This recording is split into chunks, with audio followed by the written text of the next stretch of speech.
material is again also just so interesting. Your relationship to social practice or whatever, or art or whatever it's not, which is what you say. Would you like some Perrier? I would. We're on a Perrier kick. Do you guys drink alcohol? I will. Ricky is bringing a white wine and I have red wine. Oh, Excellent. I'll fuck with a white wine. I have She a heard fish and so she brought white wine. orangey wine. Okay. It'll be. Oh, orange. It's. I think it's just. It says rose something. I learned that orange wines exist. I did too. Current orange? They are skin contact wines that might end up orangey. Huh.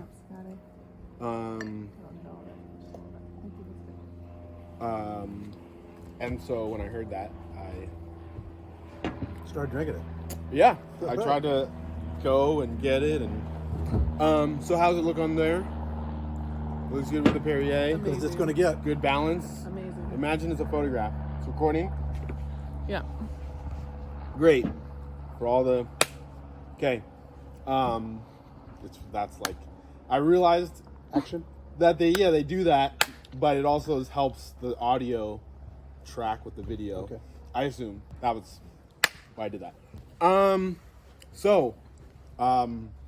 I'm interviewing you. I thought I was interviewing you. Is that what you thought? Yeah, I could think that. I'm sure it'll become a conversation, though I'm interested mostly in your thoughts. And to do some prefacing, so you're like, where's this going to be used? And I was talking about this to other people. This feels like high art to me. This conversation, capturing it and having it be like other people will see it. Okay. And will be seen for the first time. I have an exhibition on October 1st, like opens 27th, but the reception's the 20th. This is the 1st. It was going to be the 29th, whatever. So October 1st, which brings a bunch of different pieces together, including that October being my 34th year of life. So there's like an interesting nexus. It's like concluding my studentship at PSU, and it's specifically for receiving the Dynam Prize, specifically for the Afro-Contemporary Art class. And in this exhibition, which I think I recently decided will be called Auditing an MFA, it will about a third will be dedicated to the Afro-Contemporary Art class, or a quarter maybe, because there's 4 vitrines of space. And so I'll have an installation for the Afro-Contemporary Art class. And then there will be like a little secret zone that refers to me as sleeping in the back of the office. And there will be a string from this vitrine around the corner to the other 3 vitrines. And those will be filled with past projects, but also the physical receipts. Because I'm always thinking about like what the actual footprint relationship to all these things are. So that's where this is going for the first time. But the concept for me in this whole deal is trying to create a representation of my work to other people that starts to deepen what's happening or what's being seen or what could be understood. Because as you know, as again a non-art person to your own acclaim, you, I think more than most people, have an intimate gaze at all of me like trying to figure out all this different stuff. And like as a person, like you also represent the biggest donor or supporter of my practice, because part of what I'm showing in this is that it's not just what I'm spending on materials, it's like my groceries and like this other stuff. And so when I get these huge prizes, they are funding me. So that's where this is going. That's what it means to me in a vacuum. And again, then I'm like interested in your thoughts about certain things. And sometimes when I'm describing you to other people, which is hard to understand, they're like, oh, you got a new car. I'm like, well, I met this guy, Jim. And I tell the story all the time. Like, you are a regular character to other people. Right, Kelly? Very true. But one of the ways I start to describe you out of the blue is like, oh, we met at the park, or blah, blah, blah. But sometimes I describe you as the whitest guy I know. Which is, I think even Kelly in particular is like, oh, is that an endearing term? And I'm like, it's just a It's just- blatant truth. A fact is a fact. It right? is just that. But I think also like we know each other intimately because you invited me to like live in your home, sight unseen. And so the first question is, when you encountered me, what was going through your head? What made you interested in anything that I was saying? Like, what made you think, oh, I should bring this dude back for breakfast? Which is funny, in this moment, I'm realizing this is where it was. This is a time collapsing where we met. We're a block apart, man, just a block. down. Sitting here Oh, over did we come out breakfast. here? So we met at the dog park a block away, Right. and we walked over here because you invited me to have breakfast in okay. your home, and we had oatmeal sitting here. I made you oatmeal. Yeah. I might have made my own think you're oatmeal, the but I'm not first? sure. I don't know. You I tell do me. I do that once a week, man. You tell me. What? You were a fish out of water, right? I mean, there's a black man pulls up in a pickup truck with what looked like a coyote, and he says, "Is this a dog park?" It's like, where is this guy from? It's like he's not from here, and yeah, it's a dog park, and so I said, "Where are you from?" And you said, "Maryland." I said, "Maryland, a long way from Maryland. What are you doing here?" "I'm entering a master's program at PSU." "In what?" "In social art." "Social art? What's social art?" And then I don't know. That's what I remember. And asked you where you were sleeping, and you said on the toolbox of your truck. And I said, "Well, the sun comes up about 5. That's a little hard." And you said, "Yeah, it is. I'm not getting a lot of sleep." Okay. It's like, and I said, "Where are you gonna live?" And you said, "Well, probably in the woods." And I said, "Do you know about our weather?" Because like a lot of things you were asking, it rains here like 9 months a year. I didn't know if you knew that. I didn't. You didn't. Yeah. And so I said, it's in about like 6 weeks, it's going to start raining. So, and that's about all I remember. That's a lot. Yeah. I forgot some of those things. And so we did have that conversation. You offered me breakfast. It may have been that same day that you later like gave me a key to your house, or some near span of time where I then lived in this space for a few months, but over the past few years have lived here intermittently for whatever, collectively maybe a year, I don't know, or 8-9 months. And so do you consider you offering support to me as a way, I consider it, when they talk about artists, they're like, "Oh yeah, this artist, they had a wealthy patron," and I remember when I was studying. You couldn't find one, so you got me. Well, I mean, I don't think that's realistic anymore, right? There are some out there, but I'm not down. And that's kind of the point. Is Look in a for- way you should look for a better patron. Well, I don't know if that's real either.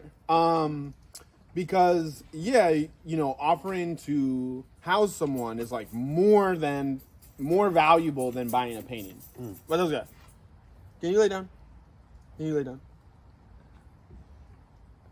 Thank you.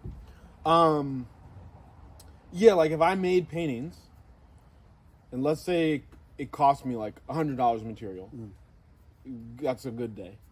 And then, but it takes me 10 or 15 hours to do a thing on the thing with the material, and maybe I can sell that for 1,000 or 2,000, maybe if I'm doing great and are moving paintings.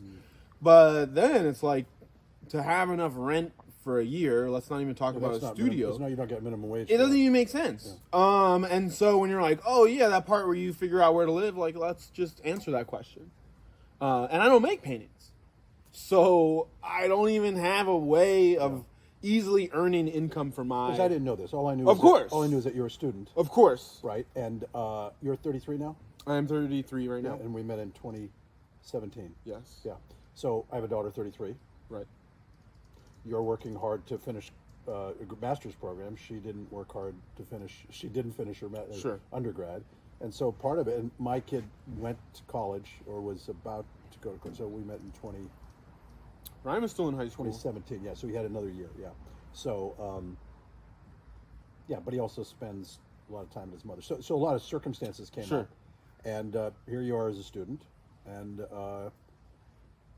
you're in the program. You sort of described it. I didn't really get it, but it sounded like it had a social component to it. And you were living in your truck, and you were thinking about living in the woods, and it's about to start raining. So it's like, okay, it's like.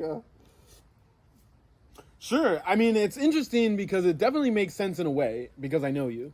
I don't know that anyone else is doing that calculation in a similar way. Like, well, I met this stranger.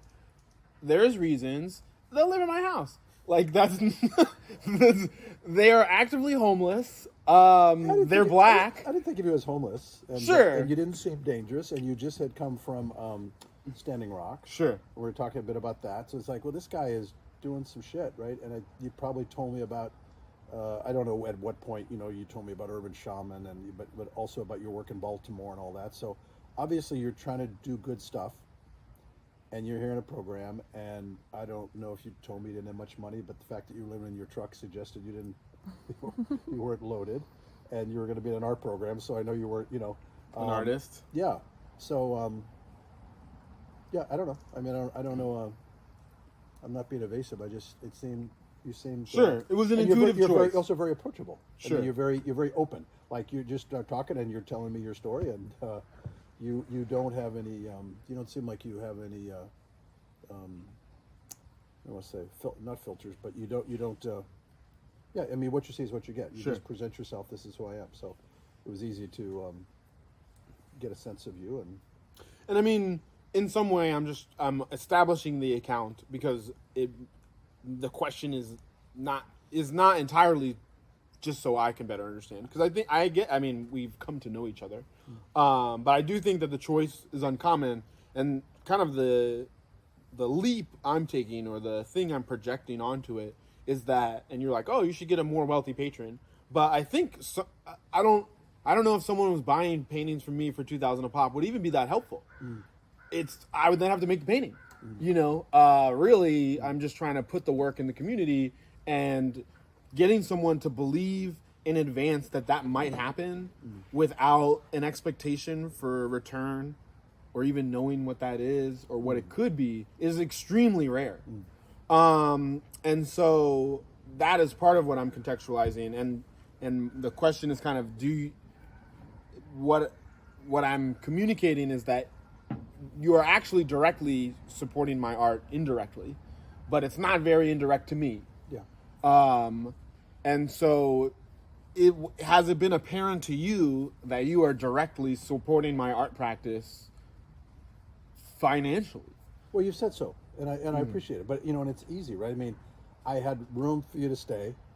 I had some oatmeal, right? So I wasn't writing you a check. I was just giving you. I mean, I had the space. It wasn't costing me anything in that sense. Sure. And again, I don't know at what point.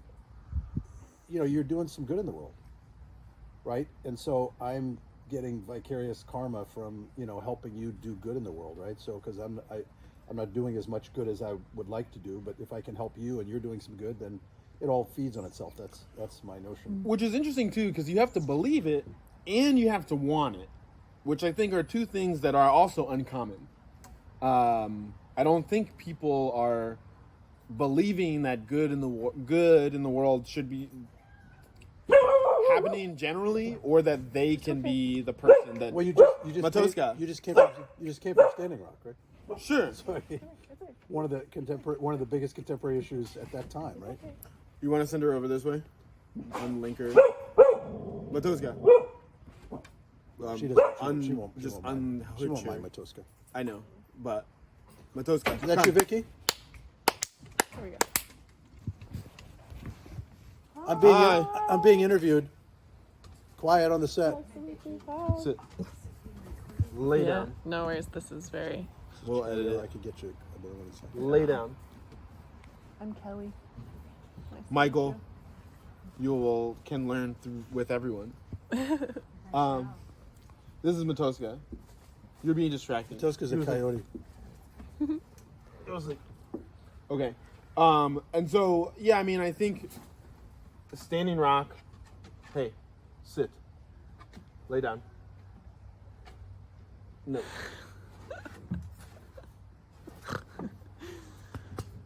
Stay.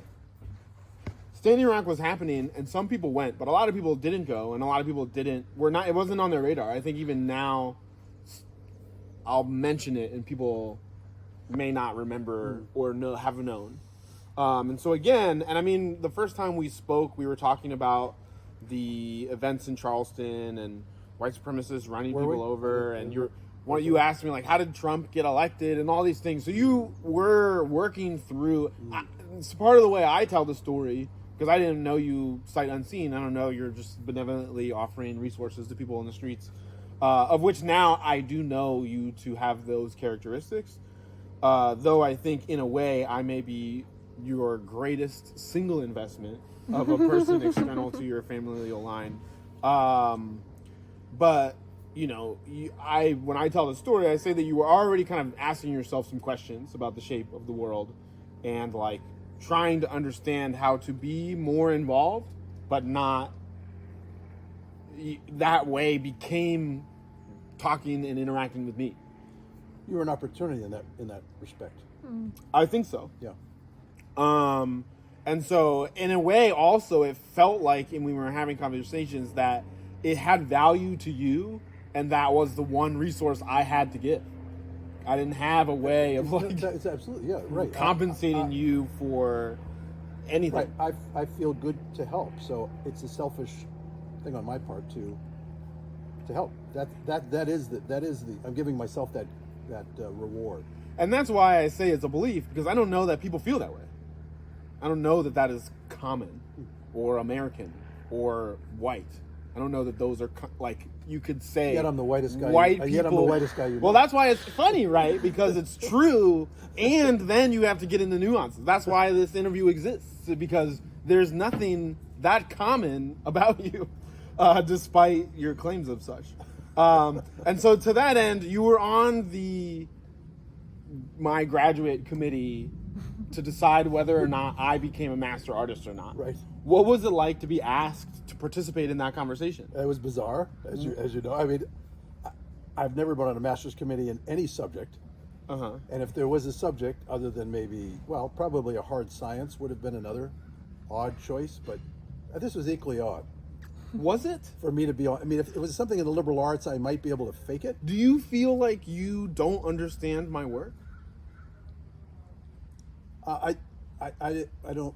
I probably have some understanding of your work, but I first off, I didn't know what a master's committee was. Mm-hmm. I know you're presenting, right? I don't have a master's, so I didn't do that. I know you're presenting, and it's somewhat of a formality, I assume. But on the other hand, you have to establish your bona fides, your credentials. I mean, it's all mish-mush to me too. I mean, and I don't even. It's less that I don't understand it, and it's more that I don't care. Yeah. I think I care in a unique way where I'm rejecting it with intention, but it's not because I aspire to it and hope to get the most from it possible. Well, I didn't want to screw it up either, because not knowing what to do and knowing that I'm going to be on there with people who know art and know your art, like, intimately, right? And know art, number one. Mm-hmm. I wasn't sure what exactly I was supposed to do, but you told me it'd be all right and I should do it. So I said, okay.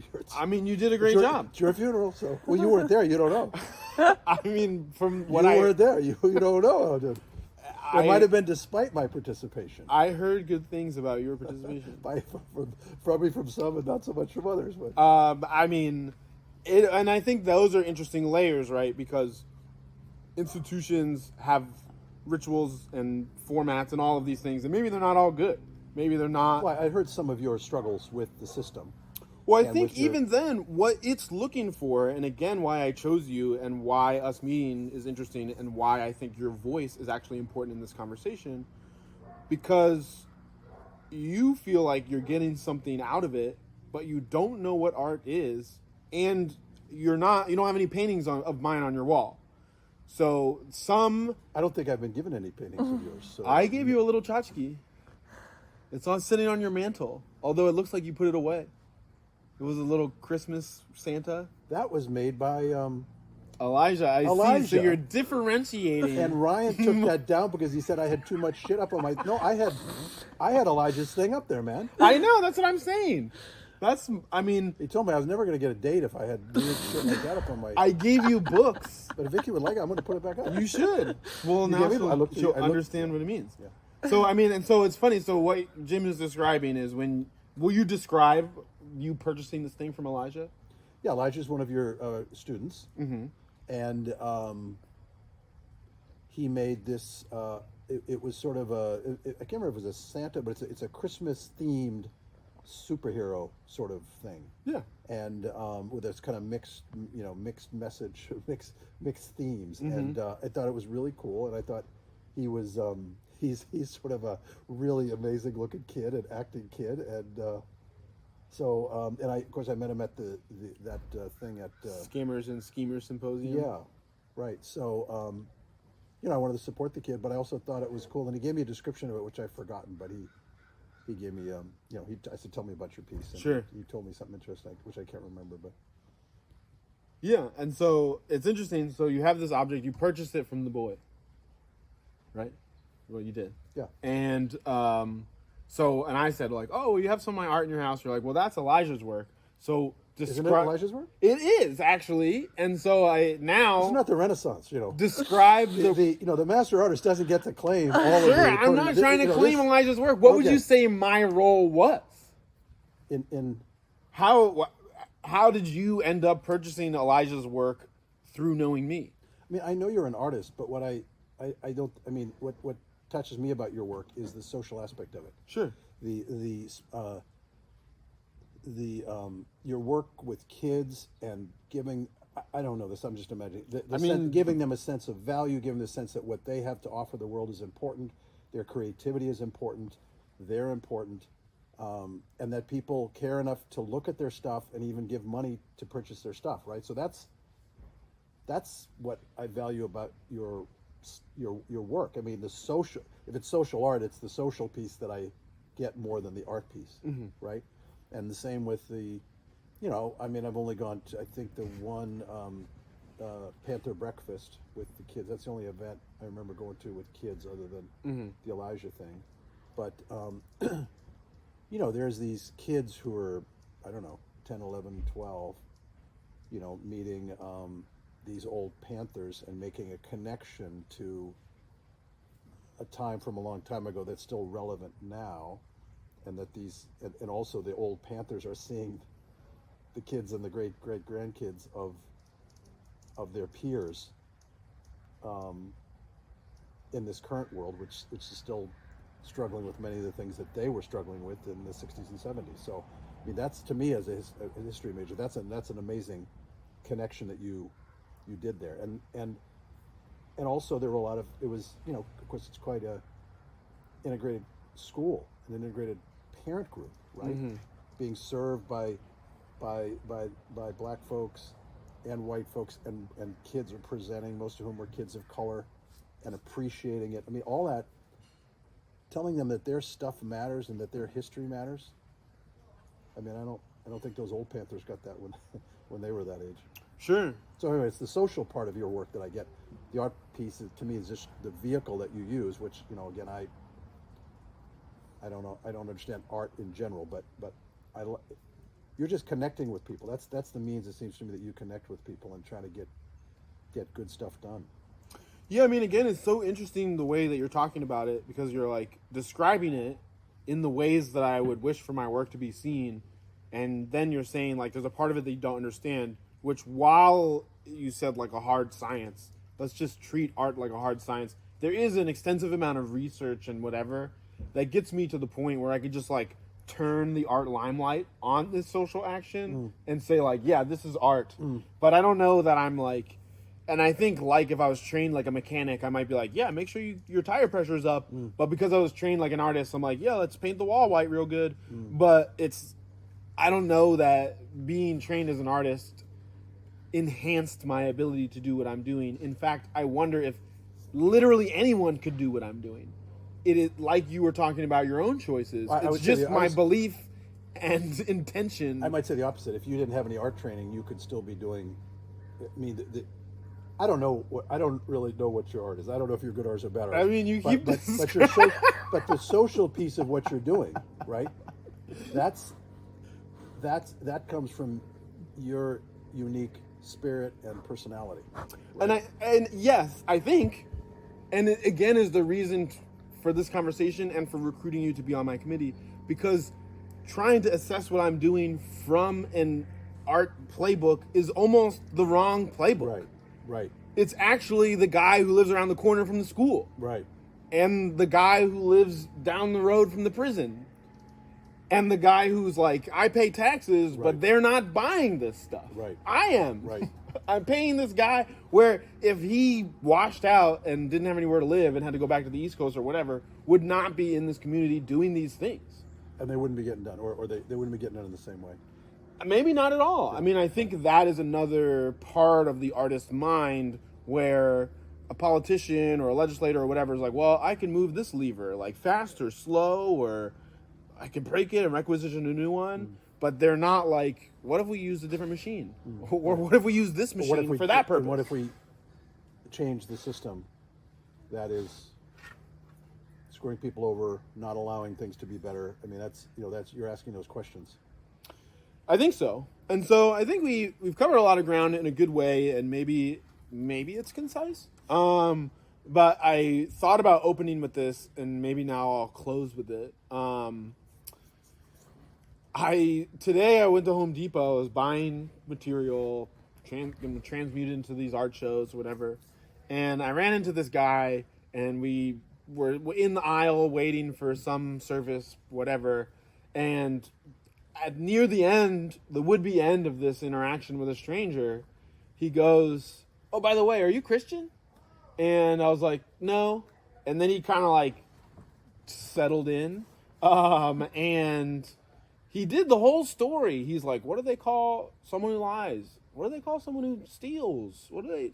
It's like, have you done those things? Like, okay, so imagine later you die and you show up to the big courtroom in the sky, and then God is sitting up there and everyone, I'm there. You should have been filming that, man. I know, and I'm like, you're there, that means you didn't make dinner. I didn't get dinner, you didn't make lunch. And so we're all there watching, and then we watch my life play in a movie. And meanwhile, he's talking to me, right? He's just like you, meeting me. I'm buying these materials to... You got 2x4s and shit. Yeah, but I'm like I'm to try to display to the public like what I do. And I don't know if it's possible, right? Again, I think you see it. We've like shared a bathroom. I think it takes that level of proximity to me to see my work. I don't know that people who see my art and say I like it are even seeing it. And so this exhibition is an attempt to like bring all the different threads together. But he has no idea. He's just talking to some guy. And he says to me, you were watching your life play back on the movie, and he's saying is like, oh, it's gross, oh, it's embarrassing. He's making these assumptions that that's how I might feel about parts of my life or whatever. And he keeps going. He's going and going. And at the end, he kind of implies that unless I save myself or whatever, I'm going to hell. Doesn't matter. I can't negotiate. So that's the question. Do you think I'm going to hell? Or do you think I'm contributing? Without acknowledging God as my one true Savior, what do you think God's ruling on me is going to be? Thumbs up. For sure. All right. Next time, a random evangelical. You give her my number, man. I'll vouch for you. Now, that and $3 will get you a small latte. So I don't know. Let's hope we're both right. Okay. Fingers crossed. Well, you mentioned before, like, what was the purpose of this, and I described it. But if there was a posterity moment, and maybe we'll allow you to reflect, and we'll do the final thing. If there was a posterity moment that you wanted to contribute to this record, what would it be? To the record of your work? Sure. I mean, honestly, Michael, I feel honored to just have, through the weird circumstances of life, to have bumped into you. And if I've helped you do the great stuff you're doing in some small way, then I feel really blessed by that. So, well, thanks. I think it's a mutually valued existential experience. And this is the final thing. So this is the receipt for my car payment. Okay. Which the car that you gave me free of charge to be driving because mine. The 1999 Nissan Maxima. I mean, but that's what I'm trying to say, Jim. It's almost older than you.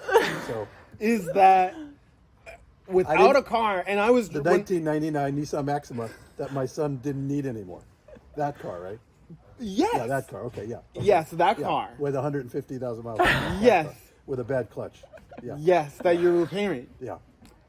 However, when my car was in the shop, I was trying to like bicycle, but do my stuff. And like just earlier, I rented a U-Haul. I drove to the U-Haul to rent to get the materials right. But the last time I got a U-Haul, I had to bike there, right? And so for a week or so, I tried to bike my lifestyle, and I can't. Yeah.